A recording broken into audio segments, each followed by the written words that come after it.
뭐 하시는 분이세요? 이렇게 말하잖아요. 우리말도 똑같다고요. 됐어? 즉 너 평상시에 뭐해를 물어보는 거야. 평상시에 뭐해? 즉 what is your job? 너의 직업이 어떻게 됩니까랑 똑같은 말이에요. 됐어요?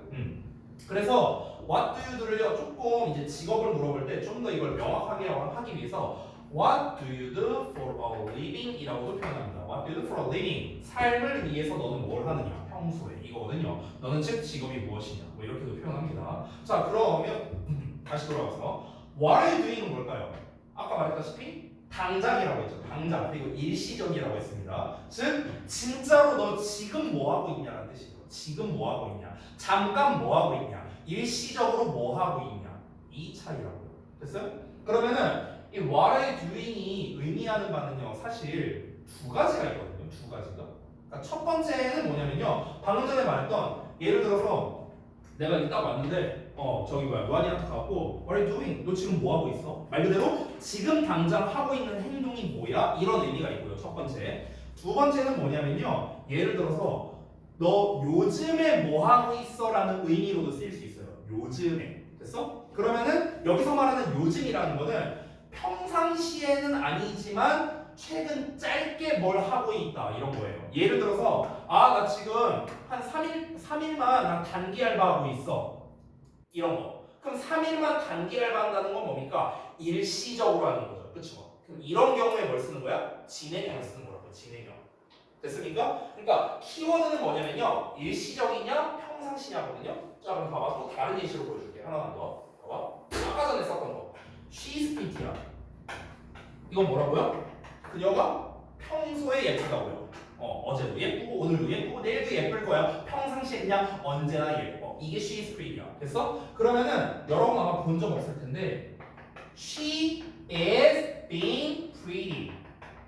이건 어떻게 해석할래? 그녀가 예쁜 중이다? 이렇게 해석할 거야? 이상하죠? 니네가 했을 때도 그렇죠? 그게 아닙니다. 이게 무슨 말인 줄 알아요? 약간 상황을 보면 이런 거야.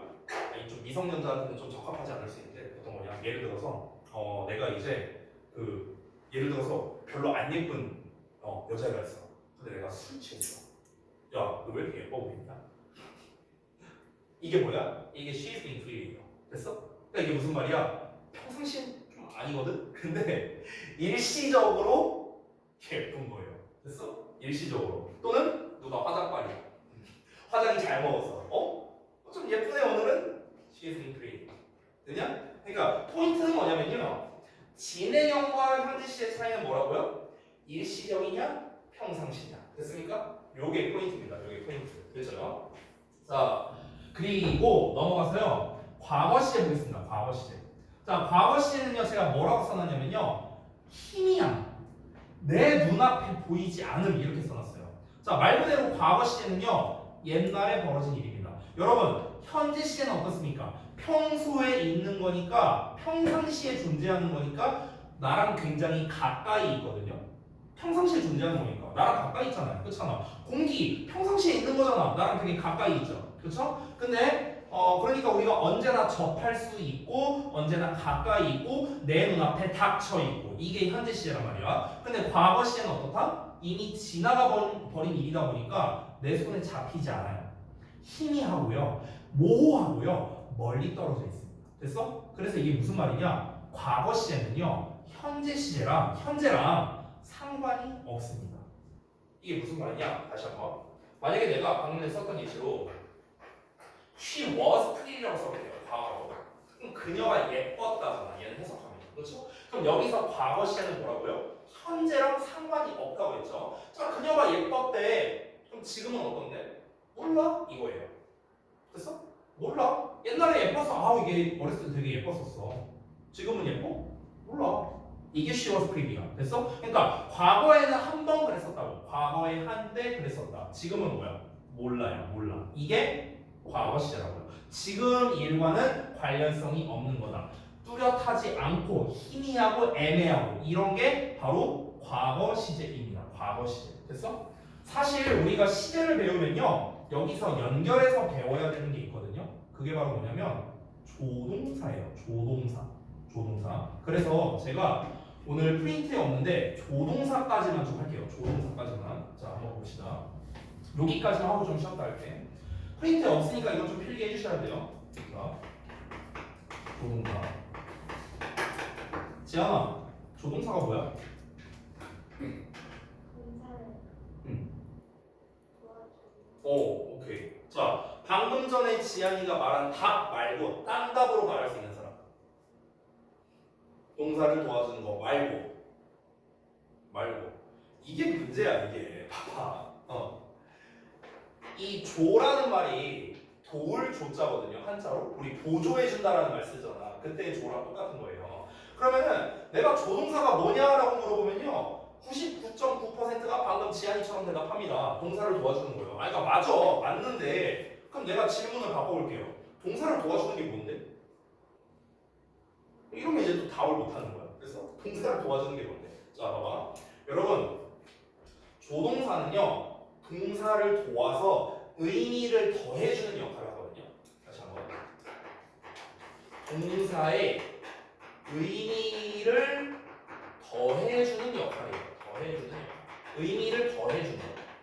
근데 어떤 의미를 더해주느냐? 그 의미가 크게 보면 두 개 있습니다. 두 개. 조동사가 부여해주는 의미는요, 두 개가 있거든요. 근데 잘 봐봐. 제가 이 조동사의 이 명칭을 잘 보셔야 돼요. 현재형이 있고 과거형이 있잖아. 그렇죠? 근데 얘들아 잘 봐봐. 우리가 예를 들어서 can이라고 해볼게. 그럼 과거형은 어떻게 써요? could라고 쓰죠. 그렇죠?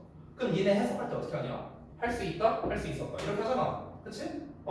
얘는 현재 시제에서 쓰고 얘는 과거 시제에서 쓰겠죠? 얘네가 배운 대로라면. 자, 근데 예를 들어서 may라고 해볼게요. may. 그럼 may의 과거형은 might 될 때 쓸 거 아니야. 뭐뭐일지도 모른다. 뭐뭐 했을지도 모른다. 이렇게 해석할 거 아니야. 그렇지? 얘는 현재에서 쓰고 얘는 과거에서 쓴다. 이렇게 배웠을 거라고. 근데 얘들아 문제가 나니까 이렇게 한번 해볼게. will로 써볼게. will은 우리가 흔히 미래 시제라고 배우잖아요. 그렇죠? 근데 will의 과거형은 어떻게 씁니까? would라고 쓰거든요. 그럼 would는 무슨 시제인데요? 미래에서 과거라 쓰니까 현재 시제인가? 아니면 과거 시제인가? 조금 애매하죠? 그렇죠? 자, 그리고 지금 우리가 여기에 쓴 얘네들은요, 전부 다 과거 시제에서만 쓰는 걸로 알고 있거든요. 근데 여러분, should는 어때요? should 과거 시제에서만 써요? should 과거 시제인가요? 아니잖아. 우리 should 어떻게 해석하는데 뭐뭐 해야 한다라고 해석하잖아. 해야 한다는 무슨 시제예요? 현재 시제 아니에요? 근데 왜 과거형 없어? 이런 거 궁금해 본 적이 없나 보네요. should의 현재형이 뭔지 알아요? shall이야, shall. 근데 여러분 영어 독해지문 보면서 shall이라는 표현은 아마 거의 못 봤을 거예요. 그렇죠? 아니 그럼 얘가 해야 한다고 얘가 해야 했다 이렇게 돼야 되는 거 아니야? 니네 논리라면은? 맞잖아. 할 수 있다, 할 수 있었다. 뭐뭐 할지도 모른다, 뭐뭐 했을지도 모른다. 이렇게 가잖아. 그럼 얘도 똑같이 가야 되는 거 아니야? 뭐뭐 해야 한다, 뭐뭐 해야 했다. 이렇게 해야 되는 거 아니야? 근데 얘가 해야 한다잖아. 왜 그럴까? 이런 문제. 자, 또 우리 조동사 중에 하나만 더 쓸게요. must 있죠, must. 그렇죠? 그럼 must는 과거형이 뭔지 알아요? 잘 모르죠? 당연히 모르죠. 왜? 과거형이 없어요, must는. must는 과거형이 없어요. 그럼 얘는 왜 과거형이 없는데? 자, 다 의문사항이죠. 그렇죠? 왜 그럴까? 왜 그럴까? 이유가 있습니다. 이유가 있어요. 그걸 알려줄게요. 이 조동사의 비밀을 알려줄게요, 여러분. 지금 제가 여기 명칭을요, 현재형, 과거형이라고 썼어요. 형이라는 건 형태를 말하는 거죠. 여러분, 이 둘의 차이는요, 얘네 둘은요, 시제 차이가 아닙니다. 시제 차이가 아니에요. 여러분, 이걸 명심해야 돼요. can, may, will, shall, must는 현재 시제에서 쓰고 could, might, would, should는 과거 시제에서 쓰이는 거 아니에요? 아니에요. 아니에요. 얘도 현재 시제에서 쓸 수 있고요. 얘도 현재 시제에서 쓸 수 있어요. 심지어 얘를 과거 시제에서 쓸 수도 있고요. 얘도 과거 시제에서 쓸 수 있어요. 즉 얘와 얘 차이는요. 시제가 다른 게 아니에요. 시제가 다른 게 아니에요. 뭐가 다른 줄 알아요? 의미가 다릅니다. 의미가 달라요. 그러니까 얘네가 가지고 있는 의미와 얘네가 가지고 있는 의미가 다르다고. 됐어요? 어떤 의미적 차이가 있나 한번 보겠습니다. 자, 결론을 먼저 쓰고 시작할게요. 어떤 의미 차이가 있냐면요. 우리가 조동사의 현재형, 물론 각각의 의미가 다 다르죠. 근데 이 5가지가 공통적으로 나타내는 의미가 있습니다. 공통적인 거. 그러니까 구체적인 의미 있죠. 뭐 can은 능력을 나타내고 뭐 may는 허가를 나타내고 뭐 이런 거 있잖아. 그거 다 빼고 공통적인 의미가 있는데 그게 바로 뭐냐면요. 추측성의 의미가 있어요. 현재 시제는 전부 다요. 전부 다 추측성의 의미가 있다고. can 그럴 수도 있지. may도 아마 그럴 걸 그렇게 할 거야. 그렇게 해야만 돼. must는 그렇다는 것에 틀림없어. 무조건 그게 맞을 거야. 그래서 전부 다 뭐예요? 추측성의 의미가 있다고. 추측성.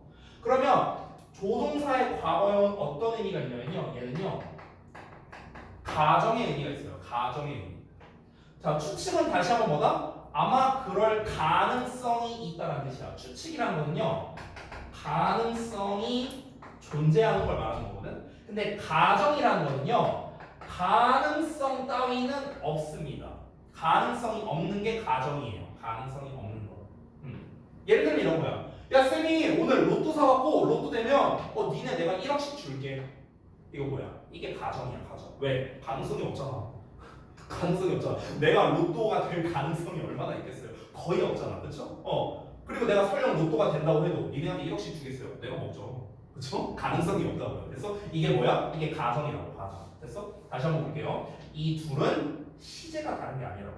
뭐가 다르다? 의미가 다른 거야. 그러면 한번 봐봐. 왜 현재형은 추측의 의미를, 즉 가능성이 있는 거를, 왜 과거형은 가정, 즉 가능성이 없는 의미를 가지고 있을까? 우리 아까 전에 시제를 배웠거든요. 어떤 걸 배웠냐면 현재와 과거의 차이를 배웠어요. 현재는 뭐라고 했죠 제가? 평상시 일어난 일이고요. 평상시에 존재하다 보니까 내 눈앞에 보이고 잡히는, 즉 뚜렷한 거라고 했습니다. 뚜렷한 거. 됐어? 봐봐. 현재는 뭐야? 뚜렷하거든요. 근데 과거는 뭐예요? 희미하다고요. 내 눈에 안 보이는 거야. 됐어? 그러면 똑같이 적용되는 거야. 이 조동사의 현재형은요. 현재형이죠. 그럼 뭡니까? 뚜렷합니다. 그러니까 가능성이 있는 거예요. 뚜렷하니까 가능성이 있는 거라고. 그런데 과거형은 어떻다고요? 희미하다고 했어요. 내 눈앞에 안 보여. 그러니까 가능성이 없음을 나타내야 되는 거예요. 됐어? 그러니까 가정의 의미를 갖게 되는 거예요. 그래서 시제에서 조동사로 연결이 되는 거예요. 우리가 실제로 단어를 공부할 때도. 됐어? 자, 사실은요 이게 다가 아닙니다. 이게 다가 아니라 더 플러스 알파가 있거든요. 근데 중학교 2학년 때는 보통 나오지 않는 내용이라 제가 생략할게요. 중요한 건 뭐냐면요. 다시 한번 조동사라는 거는 현재형, 과거형이 있는데 물론 얘 과거형으로 얘를, 그러니까 얘 과거 시제로 얘를 쓰는 경우도 있어요. 그런 경우도 있는데 지금 제가 말하는 거는 추측성의 의미를 가지는 애들이고 얘네들은 전부 다 뭐다? 가정의 의미를 가지는 애들이다 라는 겁니다. 됐어요? 이게 중요한 거예요. 시제가 다른 게 아니라 의미가 다른 거다. 알겠죠? 그럼 아까 전에 내가 말했던 거에 답을 좀 드리도록 하겠습니다. 답을 드릴게요. 일단 첫 번째, 선생님 위는 미래 시제인데 우드는 무슨 시제예요? 하면서 헷갈릴 수 있겠죠. 자, 아까도 말했지만 시제 차이가 아니라고 했어요. 시제 차이가 아니야. 그러니까 이 will이라는 것도요, 엄밀히 말하면 미래 시제가 아니에요. 미래가 아니야. 현재예요. 현재 시제.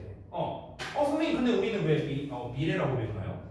여러분 혹시 will이라는 단어가 명사의 뜻이 있는 거 알아요? 명사로서 혹시 어떤 뜻이 있을까요? 맞아요. 의지라는 뜻이 있어요. 의지. 여기에서 나오는 거거든요. will이라는 거는. 그래서 의지라는 말에서 뭘로 이어지냐면요. 유언이라는 말도 있어요. 유언이 뭔데요? 죽은 자의 의지 아니에요? 맞죠? 유언이라는 거는요. 그러니까 의지야, 의지. will을 어떻게 해석하죠? 뭐뭐? 할 것이다잖아. 할 것이다라는 말 자체가 뭐예요? 내가 의지를 가지고 이렇게 하겠다라는 말인 거예요. 됐어요? 그러니까 애초에 할 것이다라는 말은요. 나 앞으로 나중에 미래에 뭘 하겠다. 이게 중요한 게 아니라 내가 내 의지를 가지고 하겠다라는 말인 거예요. 그래서 지금 현대 영화에서는 구분을 안 하지만 예전에는 구분을 했던 게 뭐였냐면 예를 들어서 여러분이 지금 현재 15살이죠? 내년에 16살이 될 겁니다. 그러면은 I will be 16 years old next year 이렇게 표현하면 잘못된 말이었어요. 왜? 여러분이 16살이 되는 게 여러분 의지로 되는 거예요? 니네 의지로 니네가 나이를 먹어요? 그럼 내가 의지를 안 가지고 뭐 떡국 덜 먹으면 뭐 나이 안 먹는 거냐? 아니잖아. 나이를 먹는 건 내 의지랑 상관없잖아요. 그쵸? 그렇기 때문에 그때는 will을 쓰지 않았어요. 옛날에는. 뭘 썼냐? shall을 썼어요. shall. 그러니까 shall은요. 그러니까 will은 내 의지고요. shall은 신의 의지예요. 신의 의지. shall은요. 나이를 먹는 건 내 의지가 아니죠. 신의 의지잖아. 그쵸? 그래서 옛날에는 shall과 will을 구분해서 썼었어요.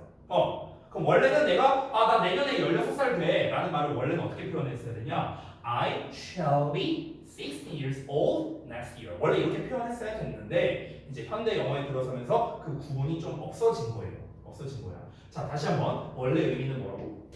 의지야, 의지. 알겠죠? 그래서 우리말로 해석할 때는 그냥 할 거야 이렇게 하는데 얘는 할 것이었다 이렇게 되는 거야. 그러니까 과거 시점에 가졌던 의지가 되는 거예요. 과거 시점에 가졌던 의지. 자, 그리고 아까 전에 말했던 거. 선생님, must는 왜 과거형이 없어요? 이거에 대한 답을 줄게요. 얘는 왜 과거형이 없는 줄 알아요? 잘 봐봐. must는 해야 한다는 뜻도 있지만 추측성의 의미로서는 뭐뭐임에 틀림없다라는 뜻이 있죠. 뭐뭐임에 틀림없다. 얘들아, 잘 봐봐. 뭐뭐임에 틀림없다라는 거는요. 100% 확실한 거죠. 그렇죠? 100% 확실한 건 뭡니까? 뚜렷한 거 아니에요? 그렇죠? 근데 이걸 어떻게 애매하게 씁니까? 그래서 과거 시제가 없는 거예요. 됐어요? 이게 다 이유가 있는 거라고.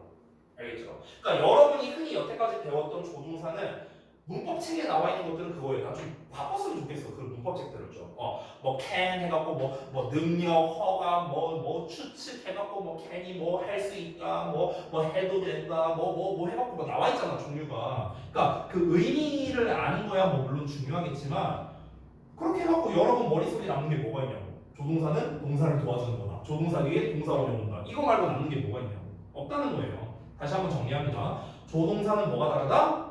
현재형과 과거형이 의미가 다르다. 둘 다 현재 시제와 과거 시제를 표현할 수 있다. 이거를 기억해 주시고요. 그리고 얘네들은 전부 다 추측성. 이 과거형은 전부 다 가정, 즉 가능성이 없는 걸 의미한다. 그래서 이 조동사 다음에는 원래 뭘 배워야 되는 줄 알아요? 가정법을 배워야 돼요. 가정법. 자, 짧게만 말하고 끝낼게요. 쉬는 시간 줄게요. 여러분 그 가정법 혹시 배웠나요, 여러분? 배우셨나? 가정법 배울 때 공식 같은 거를 우리가 배우거든요. 어떤 거? 가정법 과거 if 주어 과거 동사 나오고 주어 조동사의 과거형의 동사 원형 이렇게 쓰잖아. 이게 가정법 과거형 되잖아. 그렇죠? 그럼 가정법에서 중요한 게 뭔지 알아요? if? 아니에요. 얘가 본체예요. 얘가 가정법의 본체예요. 조동사의 과거형. 왜 그럴까? 조동사의 과거형은 가정의미를 갖고 있으니까. 됐어? 이렇게 연결되는 거예요. 그래서 시제, 조동사, 가정법이 한 세트야. 한 세트. 이렇게 연결되는 거예요. 됐나요? 네.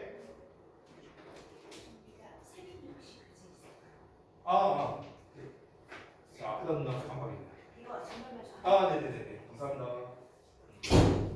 그래서 실제로 우리가 아까 문법 단어 내가 1단원부터 12단원까지 보여줬잖아. 그 순서를 잘 기억해봐. 보통 2단원의 시제가 나오고 3단원의 조동사가 나오고 거의 11단원의 가정법이 나오거든요. 순서가 어떻게 나와요? 시제, 조동사, 가정법 순으로 나오죠. 왜? 이 순서, 시제를 알아야만 우리가 조동사를 이해할 수 있고요. 조동사를 이해해야만 가정법을 이해할 수 있어서 그런 거예요. 그래서 그 순서로 나오는 거예요. 우리가 여기까지 배웠던 문법들 전부 다 이유가 있는 거예요. 알겠죠? 신기하지 않냐? 됐어. 안 신기하면 됐어. 나만 신기할게. 됐어. 자, 아직 설명할 게 좀 많이 남았는데요. 시간이 좀 많이 흘렀으니까 잠시 쉬었다가 하겠습니다. 아까 데일리 못하신 분들은 마저 마무리를 좀 해주세요.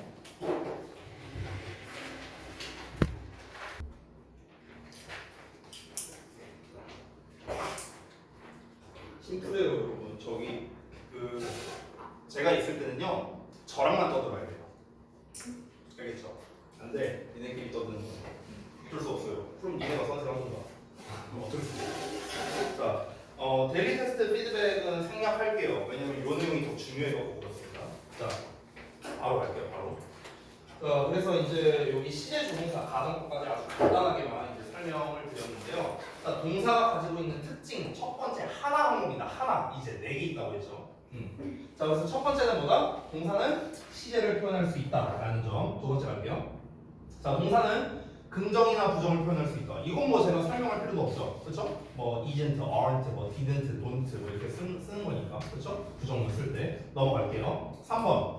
동사는 태를 표현할 수 있다. 여러분 능동태, 수동태 배운 적 있죠? 그렇죠? 문형성인데 요거는 조금 헷갈릴 수 있으니까 개념을 좀 잡고 갈게요. 자, 능동태와 수동태를 저는 어떻게 정의를 하냐면요. 능동태는 잘 들으세요. 행동을 하는 입장에서 서술하는 방식이에요. 행동을 하는 입장. 제가 여러 번 프린트행을 써놨는데 이 행동을 하는 입장이 누구냐면요. 주어예요. 주어. 자, 수동태라는 거는요. 행동을 당하는 입장에서 서술하는 것. 이게 바로 뭐냐? 목적어거든요. 제가 예시를 써놨는데요. 내가 책상을 때렸어. 그럼 잘 봐봐. 여기서 쌤이 한 행동은 때리다야. 그렇죠? 그럼 이 때리다를 누가 했습니까? 선생님이 했어요. 그럼 행동을 하는 입장이죠. 저는요. 책상은 행동을 당하는 입장입니다. 자, 그러면 선생님, 즉 행동을 하는 입장, 즉 주어 입장에서 말하면 어떻게 문장이 나오죠? 선생님이 책상을 때렸다. 그렇죠? 이렇게 나오죠. 자, 행동을 당하는 책상 입장에서 말하면 어떻게 됩니까? 책상은 쌤한테 맞았다. 때림을 당한 거죠. 그렇죠? 맞았다. 이렇게 이제 해석이 되겠죠. 즉 목적어였던 녀석 입장에서 말하는 게 바로 뭐다? 수동태다. 이렇게 볼 수 있는 겁니다. 여러분, 이 멘트가 굉장히 중요하거든요. 주어 입장에서 말한다, 목적어 입장에서 말한다라는 말이 대단히 중요합니다. 왜 그런 줄 알아요? 지금 이거를 제가 영어로 써놓은 버전이 있는데 영어로 그 책에 보시면요, I hit the desk 이렇게 나와 있어요. 여러분 프로젝트 보면. 그럼 여러분 보통 문법 시간에 이렇게 배우죠. 얘가 이리로 가고 뭐 데스크 되고, 얘가 이리로 가서 비동사에 pp 되고, 얘가 이리로 가서 다이에 목적격 된다 이렇게 배우잖아 보통 수동태 배울 때. 그렇죠? 근데 이 능동태 문장과 수동태 문장을 잘 보세요. 이 둘은요 의미가 똑같습니다. 똑같아요. 왜? 내가 책상을 때리나 책상이 나한테 맞나 똑같은 말 아니에요? 똑같은 말이죠. 근데 뭐가 달라요? 두 문장은요? 입장이 다른 거예요. 그래서 내 입장에서 말했냐? 내 입장에서 말했냐? 입장이 다른 거지 문장의 의미는 똑같다고요. 알겠죠? 이게 능동태 문장과 수동태 문장의 차이점입니다. 자, 그러면 여기서 한 가지 더 얘기해 볼게요. 수동태는 누구 입장에서 말하는 거라고? 목적어 입장에서 말하는 거라지. 목적어 입장. 자, 그런데 여러분 영어 문장에 목적어가 안 나오는 문장도 있잖아요. 그게 몇 형식이죠? 2형식 또 1형식, 1, 2형식이죠. 1, 2형식. 1, 2형식은요 목적어가 없어요. 그럼 1, 2형식은 수동태가 될까 안 될까? 안 되는 거예요. 왜? 아니 당하는 놈 목적어 입장에서 말해야 되는데 목적어가 없잖아. 그래서 1, 2형식은 수동태가 불가능한 겁니다. 근데 여러분 조금 어려운 말일 수 있는데 1형식과 2형식에서 쓰이는 동사들이 있죠. 동사들. 이 동사들의 이름이 있거든요. 혹시 뭔지 알아요? 오, 어떻게 알았어? 맞아요. 자동사예요. 자동사. 그럼 결론이 나옵니다. 여기다 좀 써주세요. 네, 여기다 쓸게요. 자, 결론은 뭡니까? 자동사는요 수동태가 불가능합니다. 이런 결론이 나오는 거야. 이게 굉장히 중요합니다. 내가 중요하다고 말하는 건요 심플합니다. 시험에 잘 나온다는 거예요. 알겠죠? 자동사는 뭐가 안 된다? 수동태가 안 된다. 그 이유가 뭐라고요? 자동사는 목적어를 안 받는 동사인데 수동태는 목적어 입장에서 말하는 거니까. 됐냐? 그러니까 자동사는 수동태가 안 된다. 혹시 모르니까 써줄게요. 1, 2형식 동사를 말하는 겁니다. 자동사라는 거는요. 알겠죠? 자, 수동태는 이게 기본입니다. 이게 기본. 자, 그래서 이 기본에서 조금만 업그레이드 해볼게요. 조금만. 자, 방금 전에 쓴 예시가 있고요. 이 예시를 한번 잘 보세요. 보시면요. 봐봐. 여기 hit이라는 녀석은 능동태입니다. 여기 동사죠. 수동태 was hit이라는 녀석도 동사 역시나 수동태로 나왔습니다. 근데 뒷부분을 볼까요? 뒷부분 어떻게 나왔는지 봐봐. 능동태는요 뒤에 또 desk라는 목적어가 나와 있죠. 그렇죠? 근데 수동태는 어떻습니까? 뒤에 목적어가 안 나와 있습니다. 왜 안 나와 있습니까? 이 by는 목적어가 아니죠. 전치사의 명사니까. 전치사의 명사는 목적어가 될 수 없어요. 알겠죠? 다시 돌아가서 얘는 왜 목적어가 안 나올까? 애초에 목적어였던 놈 입장에서 말하기 위해서 얘를 앞으로 뺀 거잖아요. 얘 입장에서 말해야 되니까 얘를 앞으로 뺀 거야. 됐어? 그럼 기존에 목적어였던 놈이 앞으로 빠졌으니까 당연히 이 놈 뒤에는 목적어가 안 나오는 거라고. 알겠죠? 그래서 이게 마치 어떤 공식 같은 게 생기는 거냐면요. 능동 뒤엔 목적어가 오지만 수동 뒤에는 목적어가 오지 않는다. 이런 공식 같은 게 생기는 거야. 되냐? 근데 여기서 중요한 게 100%는 아니에요. 100%는 아닙니다. 왜냐면 아까 말했던 1, 2형식 같은 경우 1, 2형식 동사는 무조건 능동태만 가능하죠. 수동태 안 된다고 했죠 방금. 근데 얘는 원래도 뒤에 목적어가 안 나오잖아. 맞죠? 예를 들어서 4형식을 볼까요? 4형식 같은 경우는 목적어가 2개 나오잖아. 간접 목적어, 직접 목적어. 그렇죠? 그럼 얘 입장에서 말할 수도 있고 얘 입장에서 말할 수도 있잖아요. 입장이 3개잖아. 3개. 그렇죠? 그럼 만약에 얘 입장에서 말하고 싶어. 그러면 얘가 주어로 빠지고 비동사에 PP 되고 수동태 되고 행위자, 바이, 목적격 되고 그럼 얘가 남잖아요. 남는 거 어떻게? 그대로 써야 되거든요. 그러면 수동태 뒤에도 목적어가 나오네요. 됐지? 그러니까 100%는 아니라고요. 즉 형식에 따라 달라질 수는 있다. 근데 일반적으로는요 가장 보편적으로 많이 쓰이는 문장이 3형식 문장이에요. 그러다 보니까 보통은 이런 경우가 많다. 됐어? 우리가 어법 문제 풀 때도 이거를 활용할 수가 있습니다. 참고로요. 자 넘어갈게요. 자 마지막 4번째 특징입니다. 자 동사가 가지고 있는 특징이 지금 시제 표현한다. 그 다음에 긍정부정 표현한다. 태를 표현한다. 여러 가지 얘기를 했죠. 지금 제가 여기다 써놓은 4번 있죠. 이게 제일 중요해요. 이게 제일 중요해요. 제가 좀 과감하게 말할게요. 1, 2, 3번 까먹어도 되거든. 근데 4번은 까먹으면 안 돼. 물론 다 기억해야 되겠지. 근데 1, 2, 3, 4 중에서 얘가 제일 중요해요. 자, 뭐냐? 한번 볼게요. 동사를 기준으로 한번 봅시다. 동사를 기준으로.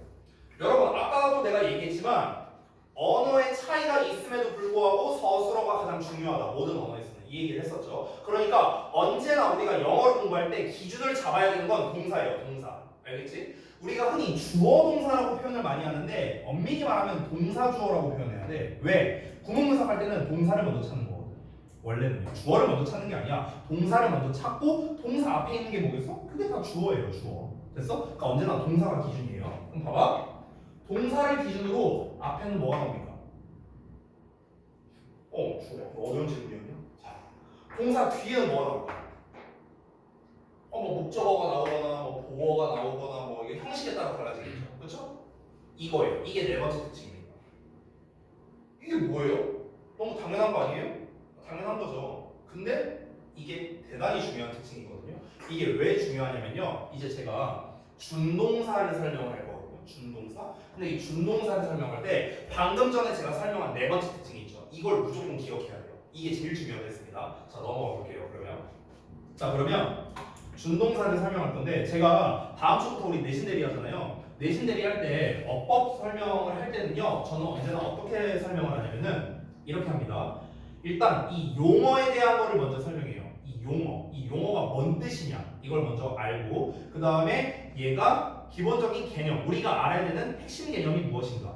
그래서 얘가 시험에 어떻게 나오느냐. 그래서 우리는 어떻게 풀어야 되느냐. 저는 이 과정으로 보통 설명을 합니다. 문법 설명을 할 때. 자, 근데 지금 오늘은 시험을 기준으로 하는 건 아니기 때문에 이 준동사에 대한 개념을 좀 설명드릴게요. 준동사라는 걸 들어봤을 거예요. 아마 정규 수업 시간에. 그럼 준동사가 뭐냐? 준이라는 말이 중요하겠죠. 준. 이 준이라는 말이 뭐냐면요. 이런 뜻이에요. 거의 그래, 비슷해 이런 뜻이야. 이게 우리말에서 준하다라는 말이 있어요. 준하다. 준하다가 뭐야? 거의 그 정도 된다. 아니면 비슷하다. 이런 말이거든요. 예를 들어 준 프로게이머야. 그럼 뭐야? 프로게이머랑 비슷하다. 거의 프로게이머급이다. 이런 말이죠. 그렇죠? 그러니까 준이라는 말이 뭐다? 다시 한번 거의 그렇다. 비슷하다. 쉽게 말하면 비슷하다라고. 비슷하다. 됐냐? 그러면 준동사란 말은 결국에 무슨 말입니까? 동사랑 비슷한 놈 이런 뜻이야. 됐냐? 준동사는 뭐라고요? 동사랑 비슷한 놈. 근데 여러분 잘 봐봐. 비슷하다라고 내가 방금 표현했잖아. 비슷하다. 비슷하다라는 말과 똑같다라는 말이 같은 게 아니죠. 그렇죠? 내가 예를 들어서 윤서한테 야, 너 은서랑 되게 비슷하다 이렇게 얘기를 했어. 그러면 윤서랑 은서가 동일 인물이 돼요? 말이 안 되잖아. 그렇잖아. 비슷하다는 건요. 말 그대로 비슷하다는 거지 똑같다는 게 아닙니다. 이게 되게 중요하거든요. 자, 그럼 이게 무슨 말이냐면요. 준동사라는 건 결국에는요. 동사랑 비슷한데 동사는 아닌 놈이에요. 됐어? 이 말 있죠. 이 말. 이게 제일 중요해요. 준동사에서. 준동사에서 이 개념이 제일 중요합니다. 자, 다시 한번 얘기할게요. 뭐라고요? 준동사는 뭐라고? 동사랑 비슷해요. 근데 동사는 아니에요. 그럼 여러분, 동사가 아니라고 했잖아. 동사가 아니라고 했으니까 동사 자리에 쓰면 안 되겠죠. 동사가 아니니까. 그렇죠? 동사가 아니니까 동사 자리에 쓰면 안 되고 동사는 어떻게 해석을 했죠? 뭐뭐 하다라고 해석하죠. 그럼 준동사는 뭐뭐 하다라고 해석이 안 되겠네요. 됐어요? 그러니까 동사랑 비슷하지만 동사는 아니라고. 그럼 여기서 여러분이 알아야 되는 게 있습니다. 내가 오늘 이 말을 되게 많이 할 거예요. 왜? 중요하니까요. 자, 그러면 이 준동사라는 놈을 왜 쓸까라고 나와 있는데 얘를 먼저 알아볼게요. 이 준동사라는 놈을 왜 쓰겠어? 그러면 이유가 있겠죠. 왜 쓰냐면요. 잘 봐봐. 내가 이 설명을 하기 전에 잠깐 다시 한번 볼게요. 여러분, 동사라는 거는요. 그러니까 서술어잖아, 서술어. 이 서술어라는 게 아까 내가 계속 얘기하는데 모든 언어에서 가장 중요하다고 했어. 가장 중요하다고. 왜? 의미를 전달하는 데 있어서 가장 많은 거를 얘가 담당하고 있기 때문이야. 됐어? 아까 내가 말했잖아. 혀, 너 오늘 오늘 이렇게 말하면 전달이 안 되잖아. 동사를 말 안 하니까. 그러니까 의미 전달에 있어서 동사가 가장 많은 부분을 차지하기 때문에 가장 중요하다고 했었어. 동사가 워낙 중요하다 보니까 이 동사에서 따와서 만든 게 준동사란 말이야. 이 동사라는 게 의미 전달에 있어서 굉장히 중요하니까 우리 이걸 어떻게 좀 써먹을 수 있지 않을까 해갖고 만든 게 준동사라고. 됐어? 자, 그러면 예를 들어볼게. 내가 예를 들어서 목적어 자리에다가 동사를 쓰고 싶어. 자, 우리가 원래는 이렇게 있는데 내가 이 자리에다가 동사를 쓰고 싶어. 되겠냐? 당연히 안 되죠. 어떻게 목적어 자리에 동사를 씁니까? 명사를 써야지. 그렇잖아. 그러면은 동사를 쓸 수가 없는데 난 동사를 쓰고 싶어. 그럼 어떻게 하면 되느냐? 동사를 명사로 바꿔버리면 돼요. 됐어? 동사를 명사형으로 바꾸면 된다고. 그게 바로 뭐냐? 준동사예요. 준동사. 됐어? 즉 동사랑 해석이나 형태가 비슷하거든요. 내가 아까 동사랑 비슷하지만 동사는 아니라고 했죠. 뭐가 비슷하냐면요. 해석이 비슷하고요. 생긴 게 비슷해요. 됐어? 근데 목적어 자리에 쓸 수 없잖아요.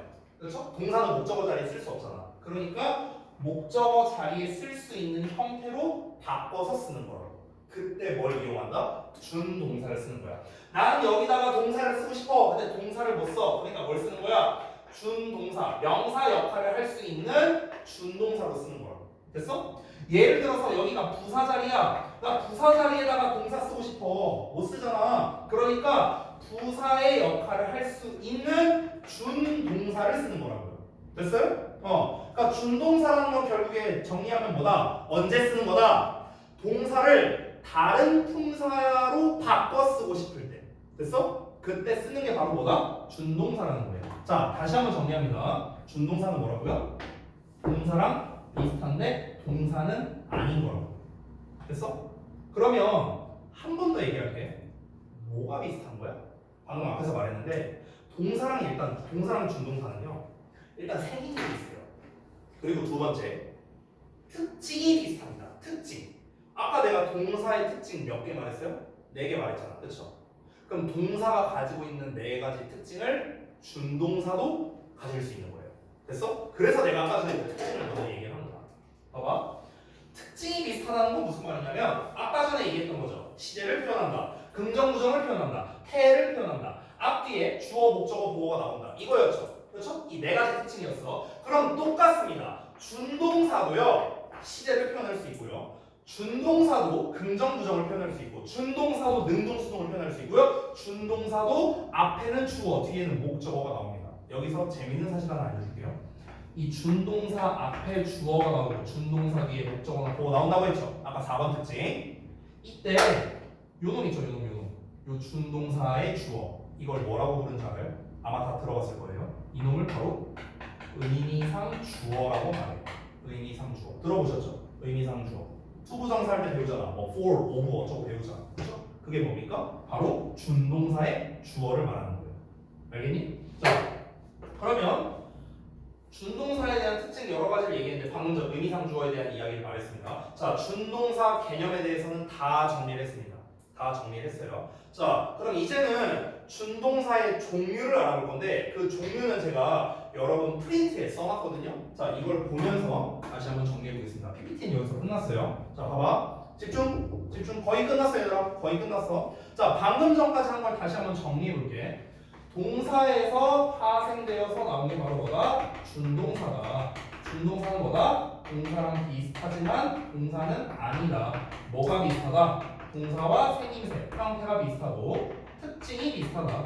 그 특징은 여러 가지가 있는데 대표적인 거 하나만. 동사 앞에는 주어, 뒤에는 목적어나 보어가 나오는 것처럼 준동사도 앞에 주어, 뒤에 목적어나 보어가 나온다. 됐어? 여기까지 한 거야. 여기까지 한 거야. 자, 그럼 이제 남는 게 뭐냐?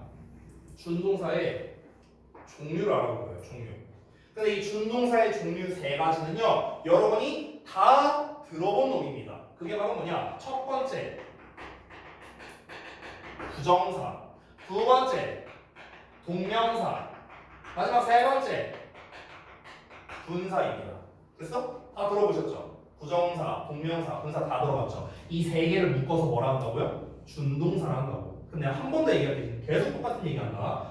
부정사, 동명사, 분사는요, 동사랑 비슷하게 생겼죠? 얘 어떻게 생겼어? 투의 동사원이야. 얘 어떻게 생겼어? 동사의 ing. 얘 어떻게 생겼어? 동사의 ing나 동사의 ed. 이렇게 생겼잖아. 동사랑 비슷하게 생겼죠, 전부 다. 그렇죠? 그리고 중요한 게 뭐다? 얘네는 셋 다 동사가 아닙니다.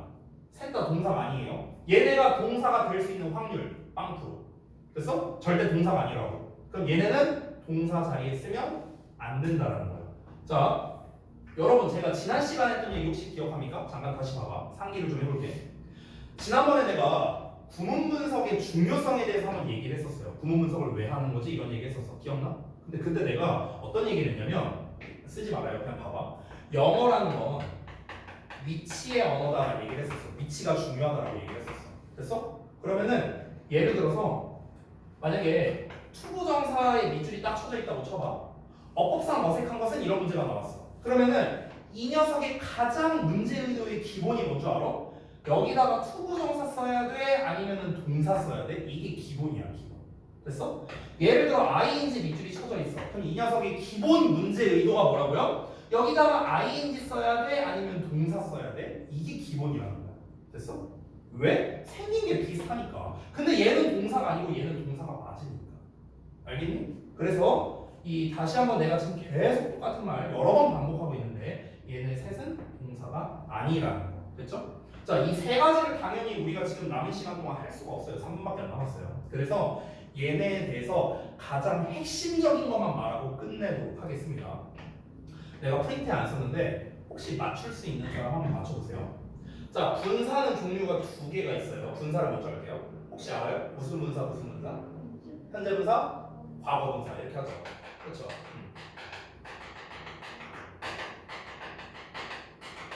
여러분, 부정사도 종류 두 개 있거든요. 혹시 알아요? 일단 투부정사 하나 더 있어요. 혹시 아는 사람? 아는 사람? 맞추면 숙제 줄여줄게. 프린트 안 나와 있어. 아무도 모르죠? 제가 쓸게요. 모르는 것 같으니까 제가 쓸게요. 근데 혹시 답을 보면은 알 수도 있습니다. 자, 어떤 거냐면요, 바로 원형 부정사입니다. 원형 부정사. 소리가 안 나오는 거 보니까 다 몰랐던 거 같네요. 자, 원형 부정사가 뭐냐면요, 니네 사역동사 혹시 배운 적 있냐? 사역동사? Let, have, make 배운 적 있어? 우리 보통 사역동사 배울 때 어떻게 나와요? 사역동사, 목적어, 동사원형 이렇게 배우죠. 이 동사원형이 뭔지 알아? 이게 원형 부정사예요. 됐어? 참고로 말하면. 자, 다시 들어가서. 그러면 여러분 가장 핵심적인 거 딱 두 개만 말할게요. 해석은 제가 써놨으니까. 첫 번째는요, 용어가 뭔지 설명해 줄게요. 아까 준동사 용어 설명해 줬죠? 동사랑 준 비슷한 애가 설명해 줬죠? 얘네 용어 설명해 주고요. 그리고 얘네 품사 설명해 주고 끝낼게요. 자, 일단은 품사부터 보겠습니다. 부정사, 동명사, 분사는요 전부 다 동사가 아닙니다. 아까 말했다시피. 그럼 어떤 품사를 가지고 있는가? 부정사는 명사도 되고 형용사도 되고 부사도 되고 세 가지 품사를 가지고 있고요. 동명사는 이름에 써있죠. 친절하게 동사를 명사로 바꿔드립니다. 그래서 얘는 명사예요. 분사 혹시 품사 알아요? 맞아요. 형용사입니다. 자, 이 중에 동사 있습니까? 없죠. 왜? 준동사는 동사가 아니니까요. 계속 이 얘기하고 있죠. 자 그러면 다시 돌아가서 이 녀석들의 뜻을 알려줄게요. 부정사라는 말이 뭐야? 동명사는 뭐고 분사는 뭐야? 이걸 설명해주고 끝낼게. 동명사는 방금 내가 이런 뜻을 말했어요. 되게 정직하죠 이름이? 동사를 명사로 바꿨다. 동사를 다른 동사로 쓰기 위해 바꿨다. 이게 준동사였잖아. 그렇죠? 그래서 동명사 이렇게 된 거야. 이 두 개의 뜻을 알려줄게. 부정사부터. 이 부정사 할 때 부정이라는 말은요. 낫의 부정이 아니에요. 낫의 부정이 아니에요.